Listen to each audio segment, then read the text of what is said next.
left, we've got James Rushton, who's the MD of Perform, which is a platform and partner-agnostic distribution business.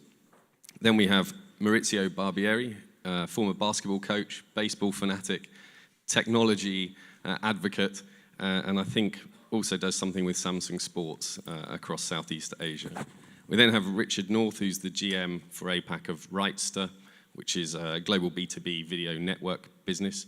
Richard, I think, studied law and made the very wise decision to leave that behind at the university doors. And then finally, we have Jenny Lewis, who probably has the best job, I think we decided before this session, being responsible for SAP's global tennis and F1 program, so a very timely visit for Jenny. She did, however, do 10 years of software architecture in order to get into the sponsorship game, so went through some pain for that. Anyway, we're going to kick off. We have an enormous topic to cover, but happily we have two broad tech people, I'm going to say, in Maurizio and Jenny. Jenny on the tech layering side, and Maurizio on services, products, devices, and infrastructure.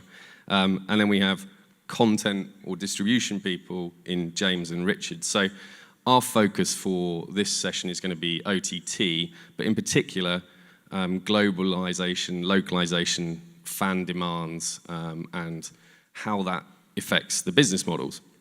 So starting off, I think if we can hand to Maurizio to start us off with some big picture thinking around what is it that OTT is, what does it mean for the businesses on this panel and the people in this room, being content and media. Well, I think that we are all in agreement that the four of us have different ideas of what OTT means, because we are all part of this production chain, right? From the content perspective, how you deliver it, how you put layers on top of it to make it more engaging, and at the end, how you put it in the hands or in the homes of the users. I think that as Samsung, we are kind of in a good position. Andrea mentioned in the panel before that we are in the homes, we are in the pockets, we are in the backpacks of millions of people. So for us is a good opportunity to look at sport, which is one of the most engaging genre that are available out there, and see how we can make people using our devices connect to each other, sharing content, consume content, and coming back for more. I think that there are interesting times because the technology is there. Now we can indeed deliver whatever we want, anytime we want, and on any device we want. Isn't one of the issues around when we start talking about OTT, I mean, I think we have some stats from various people, but YouGov did a poll around paid online sports around region is only 10 to 15% of the market. How do you guys as distribution, I'm looking at Perform and Rightster here, how do you make that pie bigger for yourselves and for others? Is it content? Yeah, I mean, I think a lot of it's to do with technology first and foremost. So, you know, as Maurizio said, that the technology side of it's moving pretty rapidly, and people are increasingly having access, particularly in, you know, starting to get into some of these more populous markets where people are moving away from feature phones and actually being physically able to consume, you know, say live sports on a smartphone or a tablet. I think it's also kind of there's an economic question in there as well. You know, we've heard from some large broadcasters and rights agencies who are obviously instrumental in opening up access, as well as the federations and leagues themselves, and opening up access to consumers and fans on whatever device they happen to be on and whichever way they want to consume. So it's like there's no simple answer, I think, in terms of being able to increase it. And I think one of the other things we talked about is just the different positions that, say, tier 1 sports are in relative to, you know, some of the tier 2, tier 3 sports out there that maybe have different kind of powers to negotiate and different, you know, finances to be able to do certain things. I mean, let's explore that. But firstly, James, I mean, just picking up on one of the things you mentioned about companion devices, opportunities. I mean, obviously, Perform has been on a bit of an acquisition spree in some ways, and Opta came into the stable, which I think also probably brings Jenny into the fold. But how is that an option for you or an opportunity for you in terms of companion device content viewing? Yeah, so the Opta piece is an interesting part of the sort of ecosystem in terms of especially consuming live sport. So we did a lot of work in and around the World Cup about trying to understand, for the first time with Opta under the Perform sort of bonnet, how do we want people to actually interact with Opta data, and what do actually people want to consume and where? And in simple terms, it's about breaking down the barriers. So from a companion device perspective, is super fast data useful? Well, yes, but it's got to actually tell a story. 2,500 Opta data points streamed on your tablet device is pretty useless to anybody. So it's actually taking that... Apart from your American baseball fan. And apart from sort of sportsbook traders, yeah. So it's about, okay, understanding what data points are important to your audience, and then trying to understand how do you deliver those data points in a sort of entertaining way. So for the World Cup, we experimented with real-time infographics, turning data into infographics, and then delivering those infographics in real time via a degree of platforms. So into Samsung, into LG, but also into social media networks, because all the research that we're seeing is that actually, yes, companion viewing is key, but sort of Generation X and Y are companion viewing using Facebook and Twitter. And understanding that, and understanding the sort of how data can add value to that consumer, for us is really important. And I think the other thing, just to jump on what Richard said, how companies like Perform can grow the revenue base, I don't think it has to be subscription.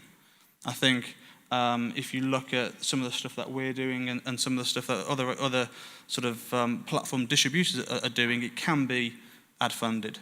It can be sort of quasi syndication. So I don't think it has to be pay all the time.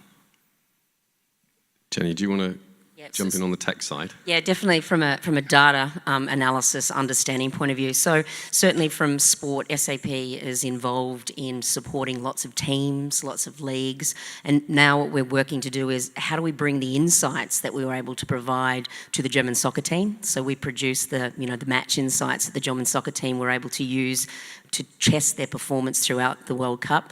How do we bring that to the fan and to the media? And that where you jump in about, more information isn't necessarily useful. It's noise unless you add insight to that. And that's where SAP has the technology to come in and work with the broadcasters to understand what the fans want and to give the fan control over the information that they're able to see and understand in real time. Video analysis is the most important thing that, we can tell what's going on, but you don't know why it's going on. So working with the broadcasters, working with the fans for them to have a better understanding of that is where we see the potential. Information is there, but you've got to put the insight around it, or otherwise it's just noise. And I guess one of the themes that comes up when you start talking OTT on the convergence space between technology and the content and the rights is this concept that social is not analytics. They're two separate ends of the spectrum, which I personally think is wrong. It's just an interpretation of data. Is it true, I guess, that you are seeing the opportunity for data to create entertainment or curated products which can both be used for social purposes, so second device utilization, and also on the analytical side for B2B models? Definitely from a social point of view, as what we're now working towards is of that for the fan to be able to see, you're watching something and you want to know what people are saying about it. So having that, the broadcast run down one side, the social media analytics running on the other side, and then engaging in that to know, well, what does that mean? How do we use that? So what is everybody else saying? Everybody wants their 15 minutes of fame. So that ability of when I'm watching something and, the try is scored or the ace is served or there's a controversial line call, that we can get involved in that. And that's really where social media comes into that. How do we harness that? How do we understand that? And how do we bring that in to the overall broadcast story as well? Maurizio, with the Netflix of sports, against slightly what Tim was talking about earlier, sports flow. What's your opportunity from data and social? We launched last year, and and I think that the numbers after 12 months are definitely encouraging. I mean, we do reach a huge amount of our devices out there. SportsFlow is available only for Samsung devices and Galaxy devices specifically. We do partner with more than 200 content providers. We are venturing into live streaming. We command all our screens.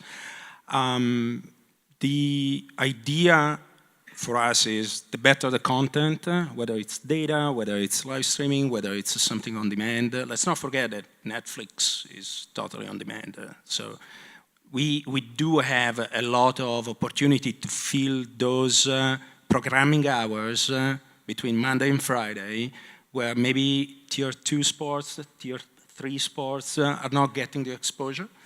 So I think that providing the right story, the right content, we can drive engagement and also conversation among users.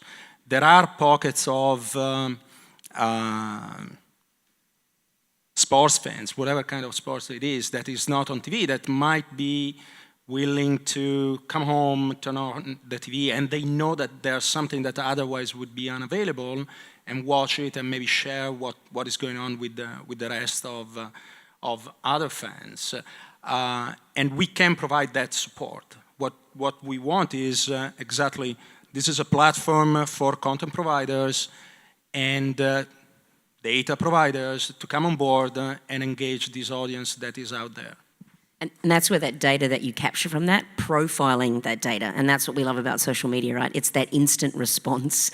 You know if you're being successful, you know if you're engaging your fan, your viewer, by being able to profile the data that's produced from using the social media communication channels as well. I think I'm probably one of the only people in the room who didn't experience any time zone lag for the World Cup, because I have a 5-month-old daughter, so it's perfectly timed for me. But we spoke when we were talking in preparation for this about there being, I guess it's curation demands. The fan wants something when they want it, and that typically is right now. They want insight alongside that content. But there's also the content curation, I suppose, like what appeals where and how. Any, I guess, particular challenges that you as a collective or individually are facing around fan demands and how you engage with them, or indeed content that you're acquiring that perhaps doesn't translate as well regionally? Who goes? I mean, we've got a good example of that, I think, with the AFL. We managed their live streaming product outside of Australia, so we cover all territories. We run the video player, do everything basically from taking the produced feed, encoding and pushing that out through a subscription product around the world. One of the biggest problems we faced is actually how to tell people about the product that we're actually selling. Sure, we can have a link on the afl.com.au site, but other than that, distribution has to be more than just making something available on a website or a device. So, a big part of our deal with the AFL is marketing spend and incentives from both parties to co-market, work with the clubs, work with anyone that's got some level of engagement, from offline grassroots activities through to paid search and SEO campaigns. So I think that ability to actually, and digital's great for that, right? You can actually find out where all the Australians are living around the world and directly target them with some kind of ad that suits whatever device or platform or language they're operating in. I mean, SAP, I guess, are developing products to enhance the consumer experience, as I understand it. So can you talk us through a little bit about how you as a business are driving fan engagement with content? For sure, and we are a global organisation that are involved in lots of different sports. So I'm going to use a couple of local examples. So the tennis coming to Singapore in a couple of months or a couple of weeks, depending on how we look at it. So we're looking at working with the WTA to better understand how to educate a market that doesn't know an awful lot about tennis, and sort of grow that. And how do we do that? We try to engage them in interactive ways. So we're building fan engagement apps that will allow us to track, get their feedback, enter in polls, be able to tweet to players, get players to, you know, respond to those types of things. So really that more around how do we bring a fan involved. A couple of things we've done in other sports. Recently, in equestrian, in Germany, we created a scoring app to allow that, you know, you're sitting in the stadium, you're watching it happening in front of you. Now, this could be used for any sport that has some kind of judging component. And we actually allowed the fan to vote and have their score compared to the experts. And seeing how that they understood more about the sport, they were more engaged in the sport. And again, it comes back to the not only the what's going on, but why that's starting to go on. So really trying to get that two-way communication and being able to share your experience with the stadium, with other people at home, and that's where we fit in with the broadcasters of how do we work better with a broadcaster, how do we work better with a commentator, and that's what we're doing in some of the other sports of, again, giving them the insight of explaining what's sort of going on. So again, that the more I understand as a consumer of the sport, the more likely I am to want to engage and watch that sport more. So ours is much more of that, getting that feedback, that instant feedback, and we have to use social media for that. We use polling systems for that. We use these voting apps that we were able to use to sort of get the fan engaged. Coming to a subject which is very close to my heart as a M&A and investment advisor in the content media tech world, we were speaking the other day, and James has a very interesting view on this, about, you think about Google taking a step in, we heard from the previous panel, the Facebooks of this world, Google, whoever it may be, Samsung, paying enormous amounts of money for the rights. Is that actually going to materialize, or is there a world in which it's an all-embracing ecosystem? The pay TV players are also involved, there's an OTT player that's involved, etc. I think I could formulate that as a question, but I'll probably just hand over to James. Yeah, it's interesting that the previous panel, and I think what we're all guilty of occasionally is the narrative around as OTT becomes more and more important, as more, I think the Forrester research is saying that by 2018, 30% of all TVs in the developed world will be internet enabled, that there's a sort of competition between pay TV and new age platforms, and it's a sort of competition to acquire the customer, and it's a sort of win or bust scenario.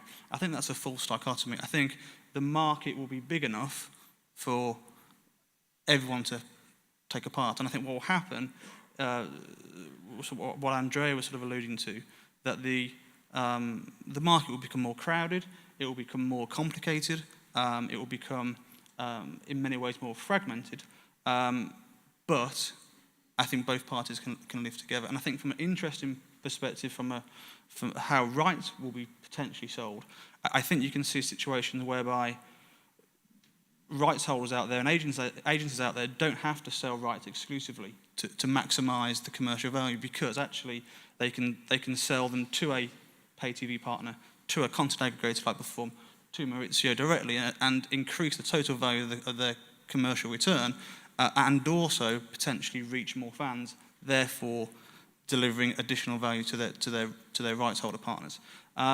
So is it coming? Is OTT going to be more and more important? Yes, of course it is. Are there challenges? Well, yes.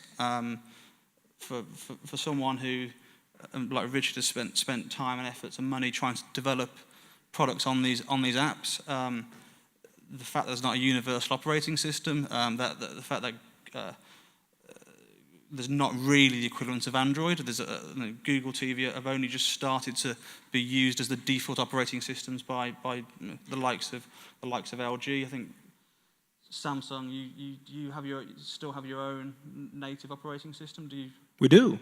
Yeah. So that inherently causes people like us and rights holders challenges, because all of a sudden there's a barrier to entry there. It's not as easy to launch these products onto these sets. But I'm sure that will change over the next 2-3 years. it's fairly Orwellian sitting up here because there are various messages that flash up on the screen that are slightly distracting, but I promise I'll hold the mic nearer to the mouth. Hi, Mum. Slightly distracted there, but one of the themes that came up, I think, when I asked this question of each of you individually about where you see the future, the word partnering, which is often bandied around, but it comes up again and again for each of you. Maurizio, partnering for you, what does that mean? Going forward, is it an all-embracing, egalitarian, we're all friends ecosystem? I don't know. The good thing that works for us is that our OTT device, like I said, is already in the homes, is already in the pockets.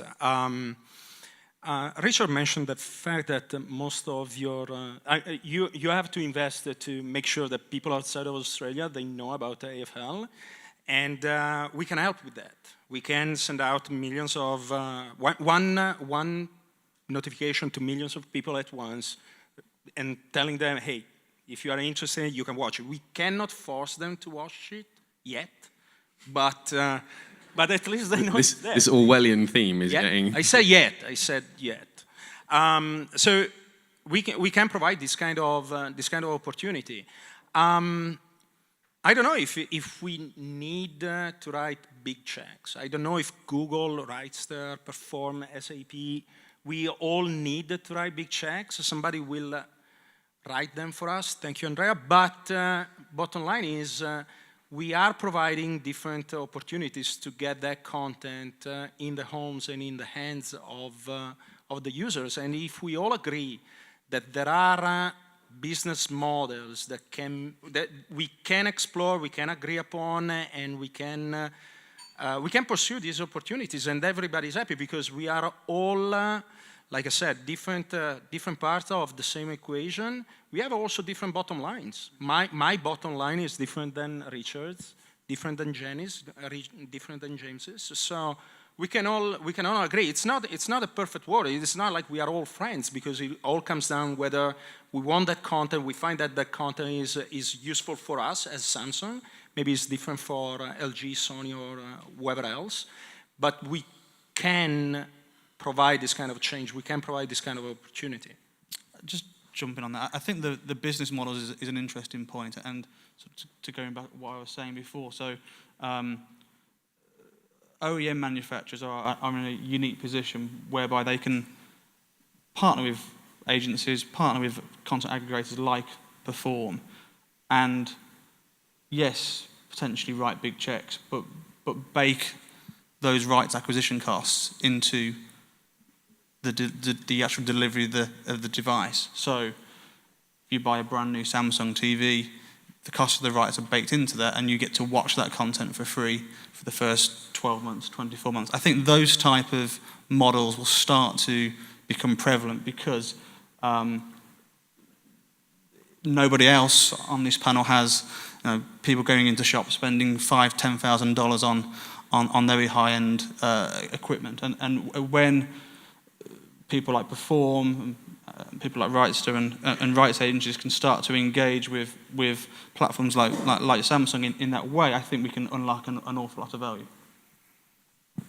And Richard, for you, who's the ideal partner? Where's the future for Rightster? I mean, Rightster is essentially a B2B company. So we're in the business of providing back-end services, connecting rights holders with users, whether that's through paid platforms, and we've built our own paid platforms, built our own video player, whether that's through huge video platforms like YouTube, and that's where most of my experience lies for the last few years, or through say a publisher network or a network of blogs, and we a large part of what we do is syndicate say sports news content, the kind of tier 2, tier 3 highlights kind of content that's much easier to get on a revenue share basis, syndicating that out to a network of publishers around the world that are looking for premium short-form news content to fill their sports pages, I guess. So for us, it's more about assessing each opportunity as it comes and working out with our partners what is the best kind of mode of distribution for them in order to achieve their goals. That might be free on an ad-supported basis, it might be sponsored, it might be on a subscription or pay-per-view kind of model. We're really trying to position ourselves to cater for all of those scenarios, deliver the best results for whoever it is that we work with, whether it's a broadcaster, a platform, like Samsung, or a direct rights holder. Segueing slightly into a topic that Darren first. Can I answer the partnering question? You can answer the partnering question. Excellent. Jenny can do what she wants. Thank you very much. So from a partnering point of view, from our SAP, it's a slightly different aspect to the rest of the panel. But obviously for us, we have to partner. So we're not in the sort of gathering of information necessarily. We're more in bringing that information together. So the silos, and as we've shown with the solutions that we have already delivered for teams and for player performance, that's one of the benefits that we're able to do, is that there's video content, there's sensor content, there's someone sitting beside the court actually manually tracking information. So there's all this data out there that currently is in silos. So where a perfect sort of opportunity for us is to come in and pull all that together and to create a holistic package of information, but more importantly, put the insight around that. So we look to partner with, the best in the business, and we partner with a couple of the guys sitting here for different pieces of that puzzle, but it's an important part to bring that all together, and that's how we now need to get the fan involved in that as well. That we've proven that it works for the athlete, we've proven that it works for the league. Now we need to take it that step further, not give the same level of information to the fan. So we've got to protect the privacies of the athletes and all that type of thing, but take that information and deliver that to the fan as well. We have to partner with the best in the business to be able to do that. Moving to something that Darren mentioned earlier from the sort of regulatory point of view, which is, and the challenge posed by betting. What's the opportunity provided by gaming? Now, obviously, Singapore aside. Who's that one at me? It's at anyone who feels like they might have a view on whether gaming is a revenue stream. Listen, I'm happy to talk about betting. So I'll talk about an example and where I think betting can add value to sort of the broad sense of the conversation. So Perform has sort of three principal ways of commercializing rights: free-to-view ad-funded, subscription and pay, and syndication, and obviously sportsbook makers around the world fall into that syndication group. I think where that group provides real interest is the commercial pool that you can generate from those rights enables Perform to go and acquire or produce or curate content that, under normal circumstances, the free-to-view or the subscription model does not support. So, in Australia, Perform owns and broadcasts 3 out of the 5 local basketball league rights, the NBL. Now, no other partner in Australia, media partner, technology business, could afford to go out and send 3 OB trucks to those games, film it, 5 cameras HD, and deliver that content without betting. Perform can, because it has that revenue streams, and therefore then delivers that content into its OTT services like Live Sport TV, which sits on Samsung devices and mobile phones, etc., etc. So I think betting syndication has a role to play. It's an important revenue stream, but I think it's an important revenue stream for companies like Perform to be able to go out and acquire rights and then deliver rights in other formats, whether it be ad-funded, whether it be subscription. And I think it also presumably plays across onto the SAP insight layering. Certainly what we hear is that betting gaming activity is driving a lot of second screen usage. It's developing products which cater to that demand for information alongside content. Yeah, definitely. Yeah. But it's about immediacy. So unlike with the Opta business, and it's about trying to understand and turning that data into, I hate to use the phrase, datatainment, but delivery of online sports betting data is all about speed, because there's no point delivering people data that's out of date and therefore so that they can't bet on it. So they are two very different types of data sets. I think we'll finish up with a bit of future gazing, and we'll probably end up going back to Maurizio to start us off.